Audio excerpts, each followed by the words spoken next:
সবাই লিবিয়া থেকে ইতালি যাওয়ার উদ্দেশ্যে রওনা।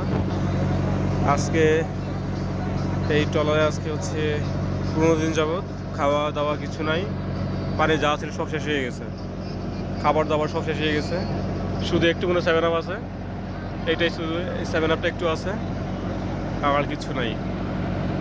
এই দেখেন মানুষের অবস্থা কি, আহাগি কান্না, আহাগি হাহাজারি, বাড়ি যাওয়ার প্রত্যাশা, কিন্তু কিছু করার নাই। নদীপথে সবাই আটকে গেছে, এখন যাইতে হবে ইতালিতে। সবাই দোয়া করবেন এদের জন্য, যাতে কোনো দূরদর্শী জলদস্যু অথবা ইতালি যাওয়ার পথে বাধা না হয়। আমাদের যা ছিল পানি, শরবত, বিস্কুট সব শেষ হয়ে গেছে।